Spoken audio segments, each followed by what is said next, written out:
Alam mo ba na pwedeng umabot sa 5 Pi per day ang makukuha mo na Pi kapag maayos ang Pi node setup mo? Pero honest warning, this is not a guarantee na 5 Pi per day, or let me say, approximately 5 Pi per day ang makukuha mo sa Pi node setup. Dahil kailangan mo pa rin mag-run or mag-mine sa phone mo, and at the same time, make sure na ang technicalities are properly set up. Now in this video, ipapakita ko sa iyo kung paano ka nga pala talaga makaka-earn ng 5 Pi per day using the correct setup sa Pi node and my tips and tricks pagdating sa pag-run nito without draining your battery. Let's go! Okay, for the step 1, prepare your Pi account and Windows PC. Before you install anything, make sure you already have an active Pi network account, a Windows computer, stable internet connection, enough free storage. I recommend 1 terabyte or maybe 500 gigabyte or more, at machine na kayang mag-run ng Docker. Kung wala ka pang Pi app, download mo yung Pi network sa official Google Play Store or Apple App Store. Huwag galing sa APK na galing sa random post lang kung saan-saan. Diba? You may use my invitation code Josh Tango para makasali ka sa referral team ko. And you will get 1 Pi automatically whenever you use that specific code. And after creating your account, start your daily mining session. Huwag mo kakalimutan yan. And make sure na same Pi account ang gagamitin mo sa phone at sa Pi desktop.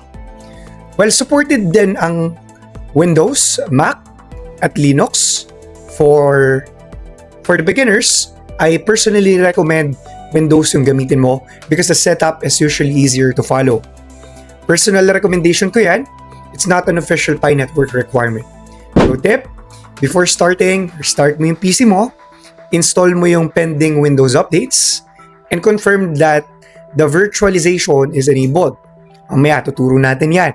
Mas madaling mag-troubleshoot kapag clean at updated ang system bago pa tayo mag-Docker or mag-run ng Pi node.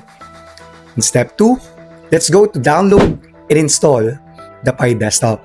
Ayan. Open your Pi browser, or let me say, open your browser, open your Google Chrome, or maybe Microsoft Edge, or whatever browser na meron ka. Go directly to mindpi.com. Ayan. Then open mo lang yung official Pi node download page na ilalagay ko rin in the description down below. Download mo yung Pi desktop for Windows, install it, and open the application. Iwasan mo mag-download ng links coming from the Facebook comments, Telegram groups, or shortened URLs. Ayan, mahirap yan, no? Official website lang ang kailangan mo gamitin, especially because this software connects you to your Pi account. Connect Pi desktop is the next thing. Ayan, to the same Pi account on your phone. Papakita ko sa iyo right now. This one. This is the account of my girlfriend, and we will be going to connect it right here. Ayan, 1 person, 1 account, and 1 node per account ang official policy. So even though mag-run ka ng maraming node, with 1 account, it doesn't really matter. Walang changes. Okay? Inside the Pi desktop, open mo yung Pi node, click mo yung Visit Tech Setup, then choose mo yung Install Docker. There you go. So think of Docker as a secured mini workspace inside your computer. Doon pinapatakbo ni Pi ang blockchain container without mixing everything directly with the rest of your Windows system. Pro tip, take a screenshot of your Pi desktop version and the account connection screen. Kapag may update or error later, may reference ka kung anong version at setup ang gumagana before. In step 3, install mo yung Docker. Ayan. Run the engine and let the node sync. Okay? Click install Docker. Ayan. But download Docker desktop only from the official Docker website. Pag na-click mo to inside the Pi node, it will redirect you to the official website. Do not install a modified Docker package from unknown sources, no? Crypto plus random installer is a very bad love team. So before yung installation, Confirm mo muna that your Windows setup supports WSL2 and that hardware virtualization is enabled. Docker's current Windows guide lists IWSL2, hardware virtualization, and at least 8 GB of RAM among the requirements. So, kailangan mo na 8 GB. Install Docker Desktop. Ayan. Select mo lang yung WSL2 backend when available. Finish the setup, then launch Docker. So, make sure that the Docker engine says running. So, hindi dapat na-installed lang siya. Parang may coach ka pero hindi nakastart ang engine. Ayos, di ba? So now, I want you to return to PyDesktop and wait for it to detect Docker and create the required container. So, do not expect na full sync to finish in exactly 1 hour. Pwedeng mas mabilis or pwedeng mas matagal depending on your internet speed, storage, computer performance, of course, nag-matter yun, and the amount of blockchain data na kailangan mong habulin. So I want you to keep the PyDesktop or PyNode and Docker running while the node synchronizes. No? So pwede kang bumalik or you can turn off your monitor, pero yung computer, kailangan nakabukas lang siya. Alright? And connected sa internet connection. Pro tip, with step 3, let's go to Windows Power Settings and set mo sleep to never while the computer is plugged in. Pwedeng patayin ang monitor, but do not let the PC sleep dahil uptime stops when the machine goes offline. Alright, let's go to step 4, which is open the required router ports. Now, we reached the part where many users in the Philippines get stuck sa port forwarding. Sabi sa Pi official white paper, it identifies TCP ports 31400. 31400. Papunta na ang 31409 for node connectivity. So, ibig sabihin, port forwarding is like giving other Pi nodes specific door papunta sa node service mo. So, kapag sarado ang ports, yung node mo can still create outgoing connections, pero other nodes may not be able to reach your computer from outside. So, hindi sila makakapasok. So, hindi rin accurate sabihin na every Philippine ISP automatically requires a business plan. So, the real blocker dito is often CGNAT, Dynamic Public IP, modem restrictions, double NAT, or the ISP policy itself. So, medyo technical nang isipin, pero ang bottom line neto is you need to automatically or you need to subscribe sa business plan sa ISP mo. I personally use Converge. So, nag-apply ako for the business plan, no? And they provided me the port forwarding already. Kasi I actually talked to my IT tech guy, friend, and he is specialized in network. Even him, na nag-work sa Bangko Sentral, or I don't want to mention the company, hindi nila ma-modify any internet connection, even Converge, even other internet provider or service provider. So I want you to check the WAN IP inside.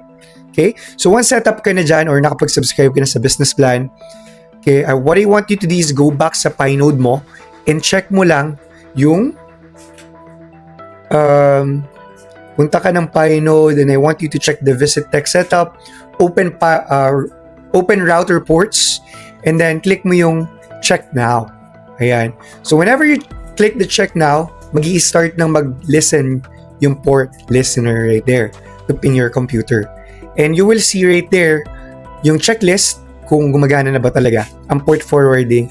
It means ready na ang PyNode mo to be a super node and for the mainnet uses.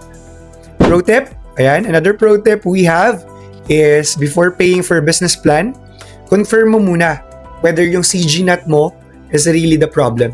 But as mentioned, ginawa na natin o tinry na natin yung iba't ibang ISP sa Pilipinas and iba't ibang modem sa Pilipinas. And here we go again, bumalik pa rin tayo sa pag-subscribe sa business plan.